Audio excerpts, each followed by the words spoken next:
Part 5 of Federalist 38. This is paragraph 9.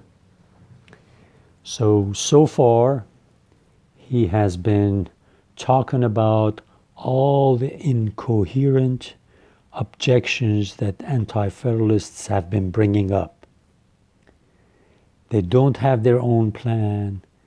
All their criticism is incoherent. None of them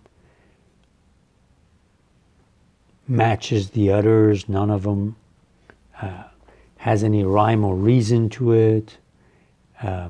And unfortunately, and most importantly, Madison knows that they're making these arguments, they're complaining, but if you give them a chance to sit together to come up with a new constitution, they're not going to be able to do that. And remember, he gave you that example of a sick person that has gone and seen a few good doctors, and the doctors have come up with a plan of treatment, and then all of a sudden these people show up. They don't know the person, they haven't examined him, and all they do is just make silly suggestions on how this person's got to be treated. So he's saying, we were a group of doctors, just like a group of doctors treating a sick patient. We, knowledgeable men, experienced men, went to Philadelphia to examine what the sickness of this confederation is, and have come up with a plan to treat it. And now all of a sudden these people have shown up, and all of them are just making suggestions that is not going to help in the long run. So I'll start paragraph 9.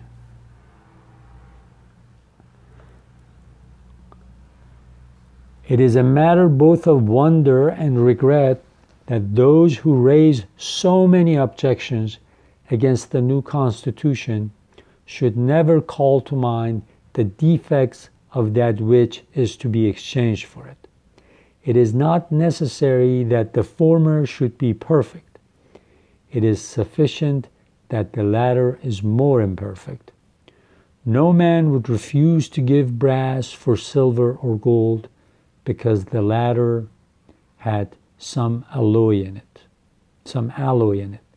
No man would refuse to quit a shattered and tottering habitation for a firm and commodious building, because the latter had not a porch to it, or because some of the rooms might be a little larger or smaller, or the ceiling a little higher or lower than his fancy would have planned them. So it's kind of like I living in a small shack, small cabin, because I can't do any better. Not that I want to, because I can't do any better. And I come across a house, which is a big house, a nice house. And I go in, and all I do is come up with complaints and excuses that the ceiling is high, the ceiling is low, or the porch doesn't look good. And I'm not looking at the sturdy foundation, at the nice house that will keep you warm in the winters. You can stay cool in the summers. A nice place, nice shelter to raise your family. So he says, we are allowing these anti-federalists, who are like a person who's never been able to get a good place of his or her own, because he has not been able to, because he's not put his mind to it, put his energy to it, and we're letting these people come and ruin our experiment, come and ruin what we have suggested to you. But waving illustrations of this sort, is it not manifest that the most of the capital objections urged against the new system lie with tenfold weight against the existing confederation? Is an indefinite power to raise money dangerous in the hands of the federal government? The present Congress can make requisitions to any amount they please, and the states are constitutionally bound to furnish them.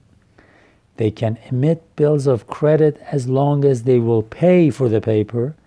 They can borrow both abroad and at home as long as a shilling will be lent. Is an indefinite power to raise troops dangerous? The Confederation gives to Congress that power also, and they have already begun to make use of it. Is it improper and unsafe to intermix the different powers of government in the same body of men? Congress, a single body of men, are the sole depository of all the federal powers. Is it particularly dangerous to give the keys of the Treasury and the command of the army in the same hands? He says, those of you who are criticizing us for separating and separation of powers and checks and balances, and you are happy with the confederation we have, look at what the Congress can do. Congress is just one house.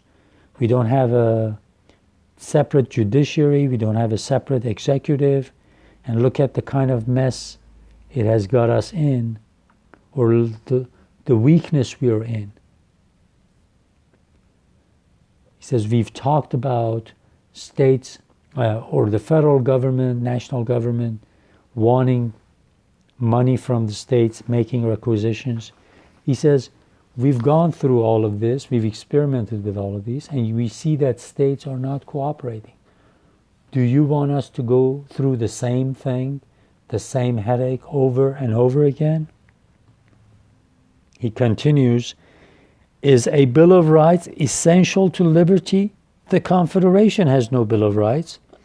Is it an objection against the new Constitution that empowers the Senate with the concurrence of the executive to make treaties which are to be the laws of the land? The existing Congress, without any such control, can make treaties which they themselves have declared and most of the states have recognized. So he says, right now, this confederation doesn't have to consult anybody, can make treaties when a certain number of states accept it. It doesn't have the checks and balances that we have offered with the new system. That if the president makes a treaty, tries to sign a treaty, it can be vetoed, can be overturned by the Senate. This is a good thing. We're trying to take power out of the hands of one person or one group. This way you can balance power.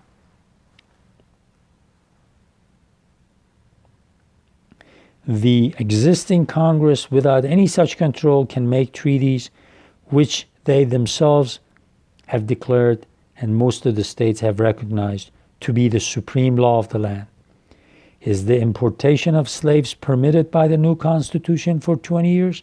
He says, here's another thing. He says, this new Constitution at least says no more importation of slaves after 20 years. He says, the old Constitution doesn't even talk about it, doesn't mention anything about stopping this very inhumane trade. So he says, we've made improvements, like he said in the last paragraph, in the last paper. He says, we know we have not given you something perfect, but it's as good as it's going to get for 13 different states with 13 different interests, with economies that are different, with population base that's different. All the southern states have lots of slaves. We up in the north, we don't as many. So we got to come up with a compromise. They will not allow us to do away with slavery immediately. But at least we say in 20 years should stop importing it. So he's again talking about the nice things about this new Constitution. Please remember to read along when you come across these videos. Make sure you have the Federalist Papers in front of you.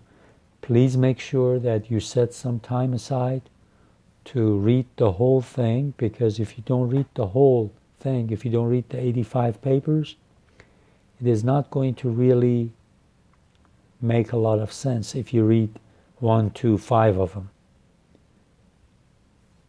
So just make time to gradually go through it, and I think you will be very comfortable with it after a while, after you've spent some time with it. And make sure that you look at all the lectures that I've mentioned by different professors, use C-SPAN, and all the other resources that I have talked about. We'll come back, and in part 6, we'll start with paragraph 10, and